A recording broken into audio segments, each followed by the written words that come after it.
Teotihuacán o Teotihuacán es sin duda el sitio arqueológico más conocido en la República Mexicana, es también pues conocido a nivel internacional, y una investigación por parte del Instituto Nacional de Antropología e Historia, el INAH, sobre unos documentos del siglo XVI, así como objetos arqueológicos, pues ha llegado a la conclusión de que este sitio en el noreste de la Ciudad de México no debería llamarse así, Teotihuacán o Teotihuacán, sino Tehuacán, la Ciudad del Sol.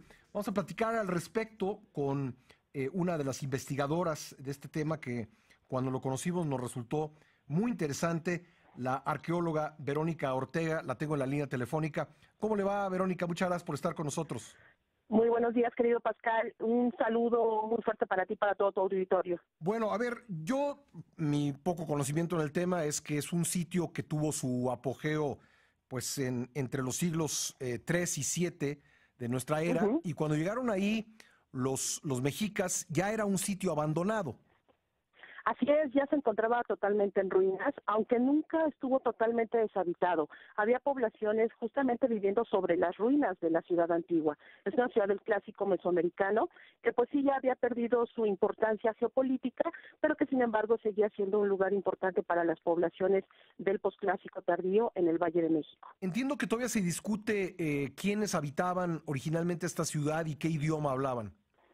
Así es, ese es un tema que se encuentra en estudio por muchos investigadores debido a que desafortunadamente no contamos con fuentes históricas que nos hablen directamente de cuál fue el nombre real de la ciudad durante su apogeo. ¿Cómo le pusieron los mexicas? ¿Cuál fue el nombre por el que se conocía cuando estaba en su esplendor Tenochtitlan? Mira, esa es una pregunta muy importante, Pascal, porque por supuesto las fuentes coloniales nos remiten directamente a los mexicas, que fueron los principales informantes de los cronistas españoles. Sin embargo, también había otras comunidades que conocían a la ciudad, que sobre todo eran las comunidades otomís, que habitaban gran parte del Valle del Anáhuac. Ahora, los mexicas le dan el nombre de Teotihuacán, nombre que ha sido traducido justamente como la ciudad de los dioses. Pero hemos visto que hay algunos otros documentos que son fuentes que se refieren a la historia tolteca chichimeca que le dan un nombre similar, pero no es el mismo nombre. Y justamente ahí es donde hemos encontrado que a Teotihuacán se le conoció más bien como Teohuacán. Teohuacán, que tiene otro significado.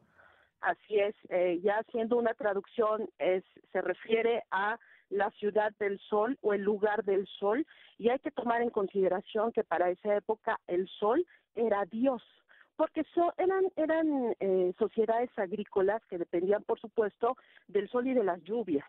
Entonces, el sol para ellos era pues una entidad divinizada. Y me imagino que esto es más que una discusión semántica, esto es una discusión de un contenido histórico muy profundo. Por supuesto, tiene que ver justamente con la importancia geopolítica que tenía el sitio.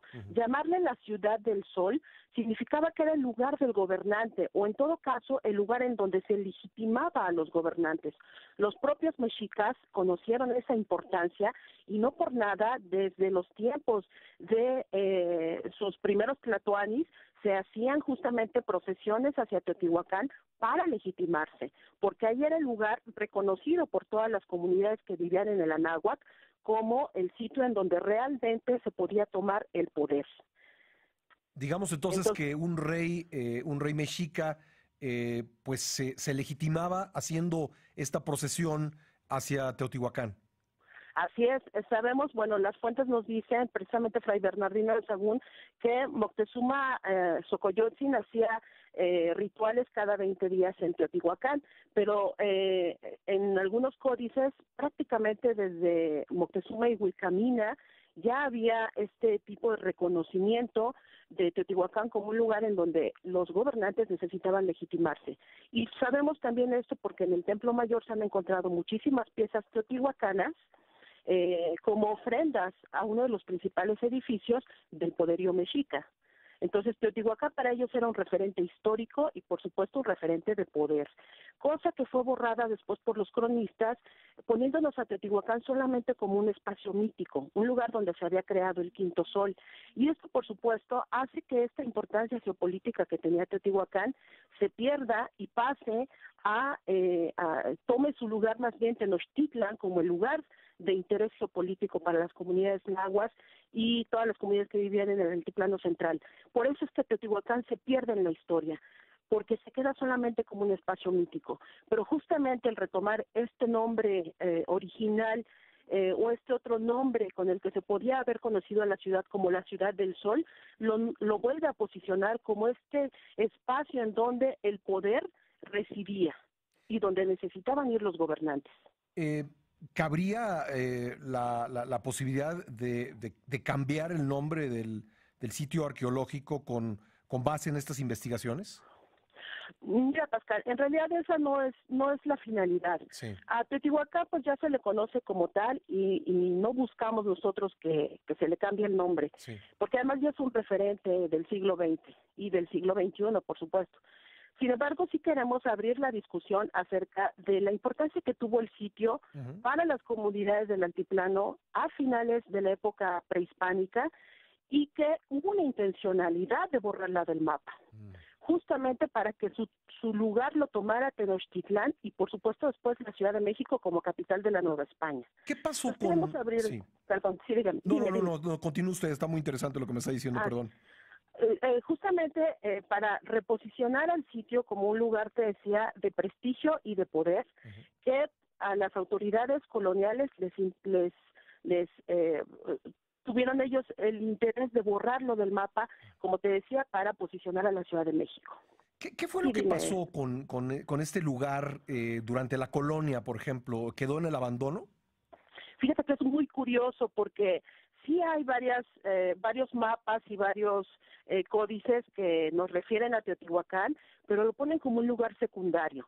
Sin embargo, siempre está presente, siempre vamos a ver ahí las dos pirámides del Sol y la Luna. Se señala ahí, además, en algunos mapas que era el oráculo de Moctezuma, es decir, este lugar donde iba a orar, a hacer algunos rituales.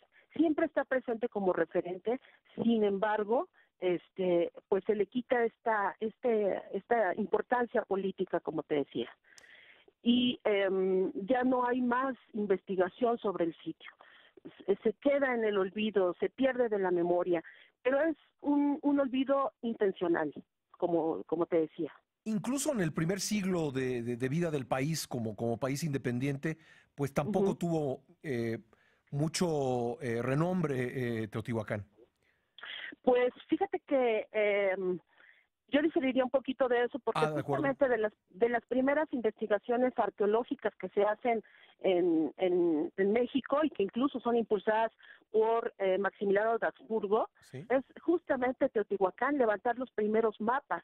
Manda una comisión científica que se conoce como la Comisión Científica de Pachuca a que hagan los primeros mapas de estos grandes montículos que se veían y que se sabía que eran las ruinas de una antigua civilización.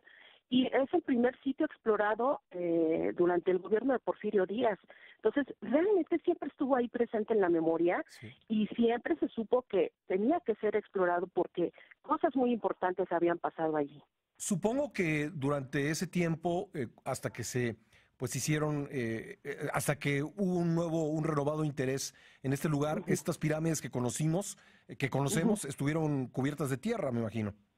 Así es, y como te decía, ya había interés pues prácticamente desde Maximiliano de Habsburgo y después con Porfirio Díaz, pues justamente se manda a excavar la pirámide del Sol para el centenario de la independencia de México.